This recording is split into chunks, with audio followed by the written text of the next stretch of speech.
in streets homeless.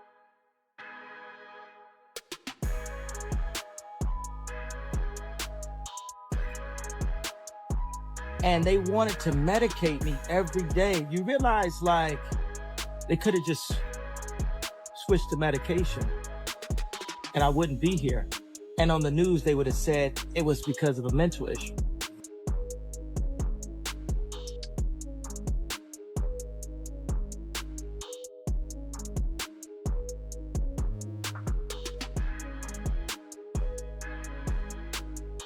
Those wild clone rumors about Kanye West are blowing up again, and people can't stop talking about it. It sounds straight up crazy, but the receipts are stacking up. Clips are circling online of a scruffy-looking man sitting on a bench, and fans swear it's Kanye. Same face, same frame, but way out of place. The internet is in full meltdown mode asking, is this the real yeah, broken down and hidden away, while a double or even a clone is paraded around in public? The speculation is off the charts. And it's not like this came out of thin air. Kanye himself once revealed that his handler tried to load him up with lithium, the same stuff Britney Spears said she was forced to take during her conservatorship.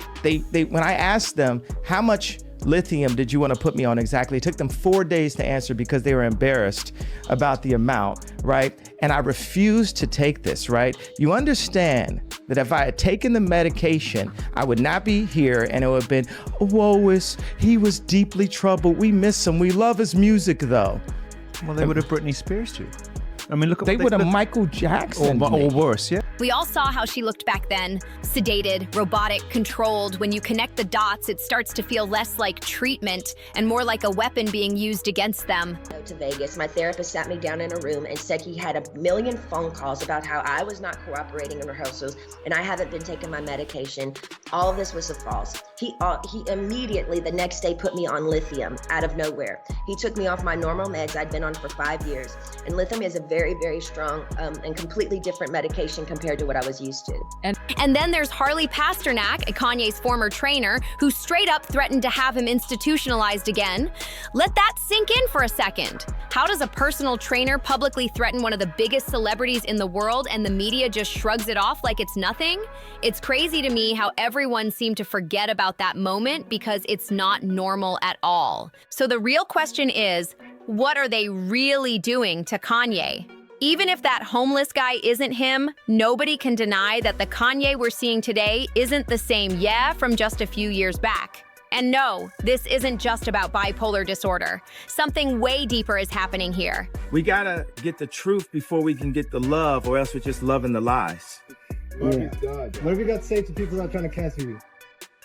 You can't cancel me. I'm here. What are we talking about? We're here. We ain't going nowhere, baby. You've been here for years.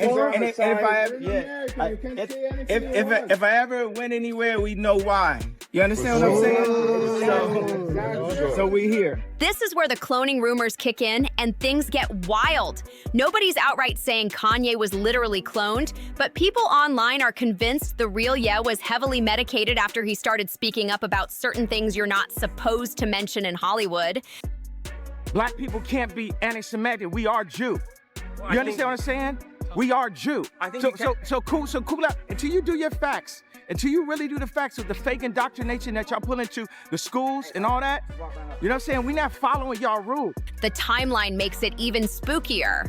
Back in December 2022, Kanye told paparazzi, "If I disappear and come back, that won't be me." Not long after, he really did vanish for about 2 weeks. His friends couldn't reach him, and even mainstream media reported he was missing. Then, out of nowhere, January 2023 rolls around and Kanye suddenly reappears with this mystery woman named Bianca, someone no one had ever heard of before. And just days later, he drops a bombshell. They're married. For Ye?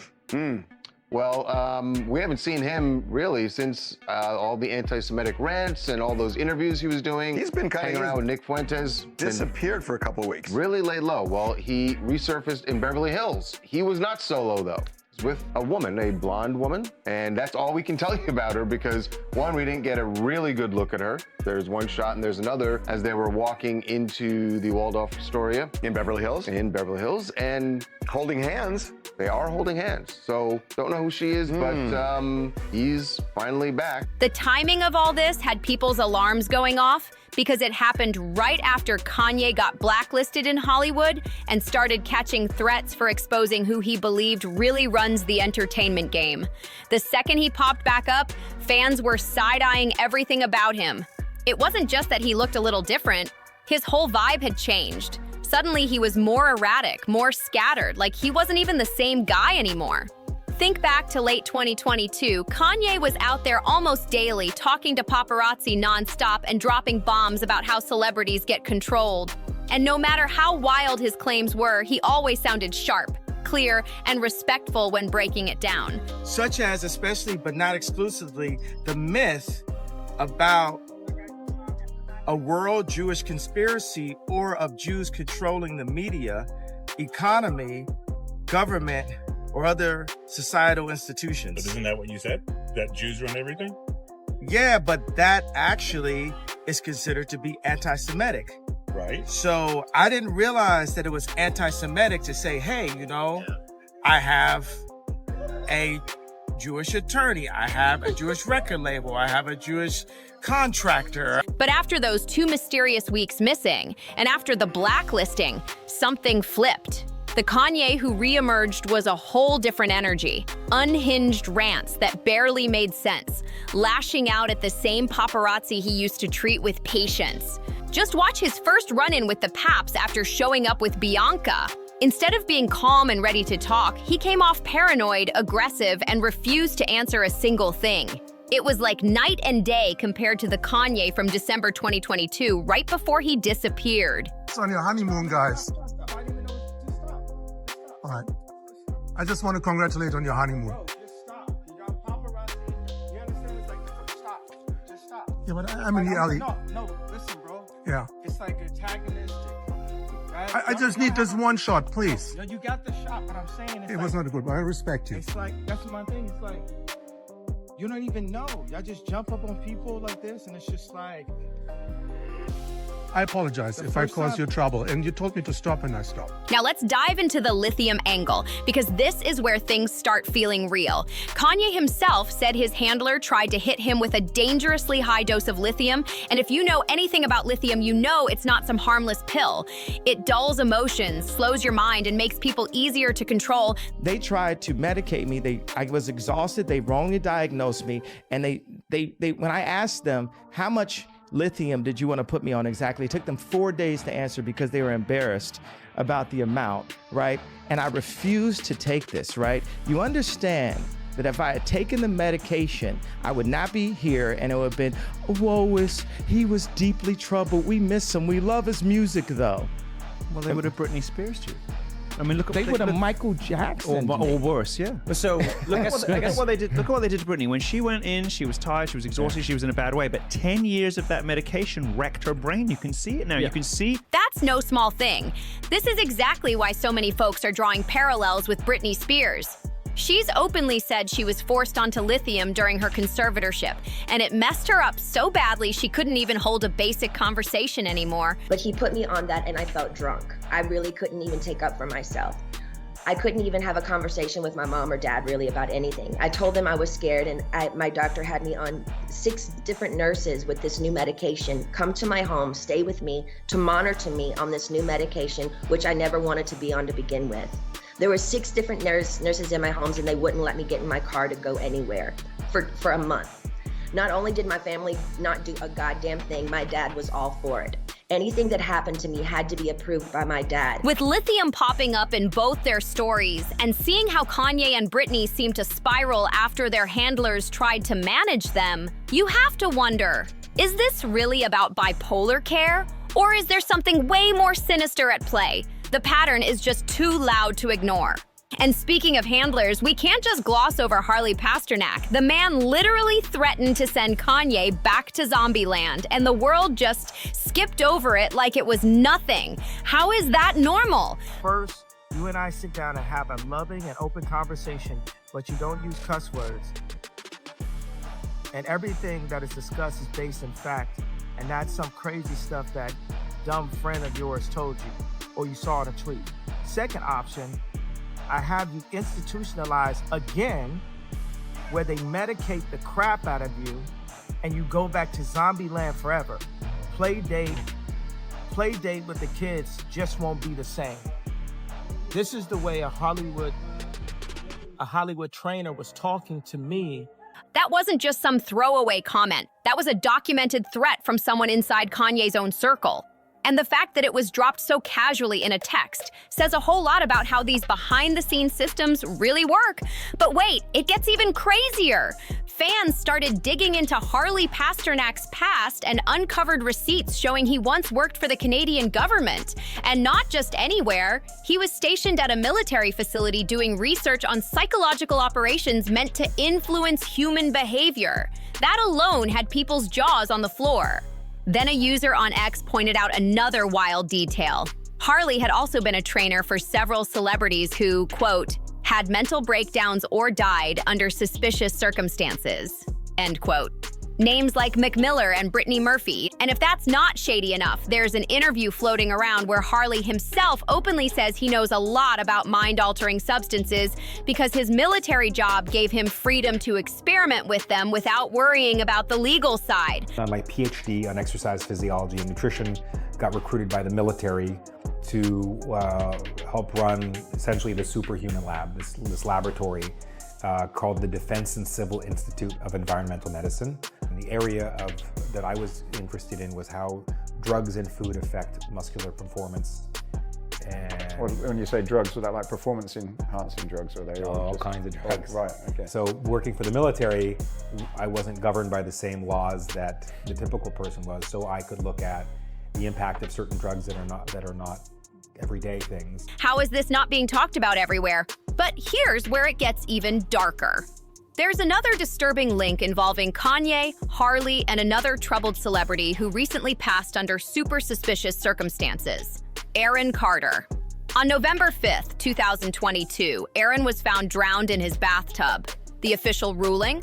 An accident caused by substances. But get this, just one day before he died, Aaron tweeted, "Yo, Kanye, let's talk man to man." And after Aaron passed, Kanye went on record saying Aaron was taken out because he wanted to speak to him about Harley Pasternak. That way, if they did attempt to kill me or kill me like they killed Michael Jackson or JFK, or Aaron, what is the guy's name? Aaron Carter, the guy who wanted to talk to me about the Harley Pasternak situation. If they did do that, they would say, oh, it's Ye's mental health. If someone like Harley Pasternak is bold enough to threaten Kanye in writing, imagine what might be happening behind closed doors. That's where the real chill sets in. And it's why the whole clone theory starts making sense to some folks. When you line it all up, the lithium claims, the strange public sightings, the body double whispers, the mysterious deaths, and even the handler wife rumors, it starts feeling way less like random coincidences and way more like a pattern. It's not even a secret that Hollywood has people whose job is to keep celebrities in line, making sure they don't spill the wrong tea. In that world, there's an unspoken rule. You can talk about almost anything, except how the machine really works and who allegedly pulls the strings behind the curtain. Kanye walked straight into that line of fire and everything changed. Part of Universal Studios, 20th Century Fox, ABC News, CBS News, Columbia Pictures, Warner Brothers, ESPN Sports, Fox News, Washington Post, Metro Goldwyn Mayer, MTV Music Television, Nickelodeon, USA Today, Wall Street Journal, Comedy Central, NBC Entertainment, Google, what else do we have? Disney, ABC Kids and Family, YouTube, Los Angeles Times, Discovery Network, Paramount Pictures, Facebook, Huffington Post, Yahoo, Marvel, Hulu, Cosmopolitan, Time, Touchstone, Associated Press, Pixar, Miramax, HBO, New York Post, LucasArts, MSNBC, DreamWorks Animation. Now, the thing is, I skipped over maybe about 5 of them because it was just unclear on this list. The red are the executives that are Jewish. Now those clips of homeless Kanye are sparking clone chatter all over again. What really went down during those 2 missing weeks in December 2022? Why did his looks and behavior flip so hard? And where exactly did this new wife come from? Before he vanished, Kanye was publicly begging Kim K to take him back 2 weeks later. He's suddenly married to a woman nobody's ever seen before. Sure, the clone theory might sound wild, but let's be real. Hollywood has always used doubles for stunts, decoys, and distractions. So how far does it actually go? If someone really wanted to swap out Kanye with a lookalike, let's be honest, that's not even far-fetched anymore. And the bigger picture here is that this isn't just about Kanye. Hollywood has a long, messy history of controlling anyone who dares get too loud. People aren't supposed to talk about how the money moves, who's really pulling the strings, or the deep connections between big studios, record labels, and media outlets. That's why things start to look so strange the moment Kanye begins speaking out. Whether you believe clones exist or not, the mix of heavy meds, public manipulation, and the possibility of a double makes the idea of poisoning or controlling him feel way too believable for people watching closely. It's a lot to process, but the pattern is definitely there. And it raises a scary question. If this is happening to Kanye, what else is going on in Hollywood that we're not even seeing? Is the Kanye we're watching on TV, social media, and music videos really him at all? What do you think actually happened to him during those 2 mysterious weeks he went missing? Drop your thoughts in the comments, don't forget to like, share, and subscribe, and I'll catch you in the next video.